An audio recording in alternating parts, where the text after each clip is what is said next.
რომელიც რეჟისორის თქმით რეალურ ფაქტებს ეყრდნობა და ყოფილი ხელისუფლების მმართველობის რეალურ სახეს ასახავს. გოგა ხაინდრავამ ფილმზე ჰეროკრატია 9+1-ზე მუშაობა თითქმის დაასრულა და 24 სერიით შეეცადა მაყურებლამდე მიეტანა ის, რაც რეალურად მოხდა. ციხეებში არსებული ვითარება, სასამართლო, სამართალდამცავი სტრუქტურები და უკანონო გადაწყვეტილებები ძირითადად ამ თემებს ეხება იმ ფილმის სერიები, რომელიც ტელეეკრანებზე 6 სექტემბრიდან გამოჩნდება. გიორგი კობერიძე დეტალებით.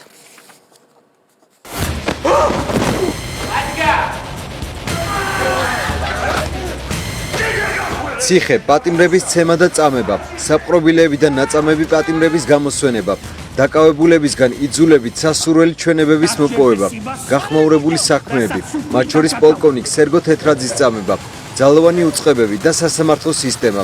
ეს რამდენიმე ეპიზოდია გოგა ხაინდრავას ფილმიდან, რომელიც ყოფილი ხელისუფლების მმართველობის პერიოდს ეხება.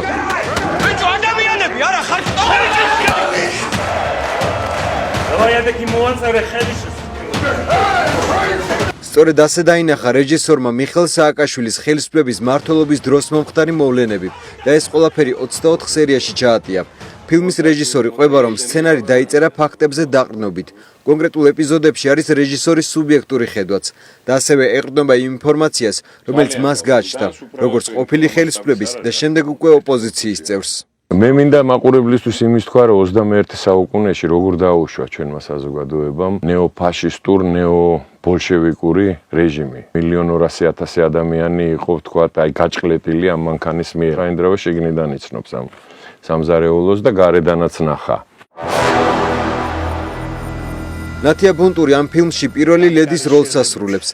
რეჟისორის ჩანაფიქრით ის წარმოადგენს ძალაუფლებას, რომელიც ჯერ უხილავია და ჭრდილშია. თუმცა შემდეგ მოვლენები სხვაგვარად ვითარდება. ფილმში ერთ-ერთი მთავარი როლი აქვს მოსამართლესაც, რომელსაც მსახიობი ბექა გოდერძიშვილი ანსახიერებს.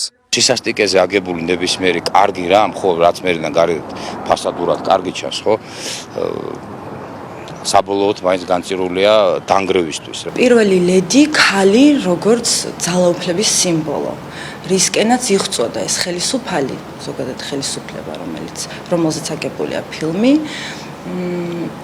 და თანდევი, ასე ვთქვათ, აჩრდილია. ფილმის მუსიკალური გაფორმება კომპოზიტორ ჯონი ასიტაშვილს ეკუთვნის, რომელიც ეცადა მუსიკით გადმოეცა ის, რაზეც ფილმშია მოთხრობილი.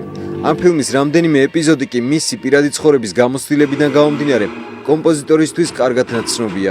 მეც მქონდა გამოცდილება გდანის ციხეში და რთულია ისე რომელიმე ფილმში ზუსტად აისახოს ის მოვლენები, თუმცა ვფიქრობ, რომ ამ ფილმში ეს ყველაზე მაქსიმალურად მოხერხდა. მუსიკა ამ ფილმს ჭირდებოდა როგორც ქვეყნის გარკვეული პერიოდისთვის დამახასიათებელი ტრაგიზმი, რაც საქართველოს ხშირად აქვს. ფილმის გადაღება 1 წლის განმავლობაში მიმდინარეობდა. ფილმის პრეზენტაცია 27 აგვისტოს გაიმართება, ხოლო ტელეკომპანია GDS-ის ეთერით მისი ნახვა 6 სექტემბრიდან იქნება შესაძლებელი.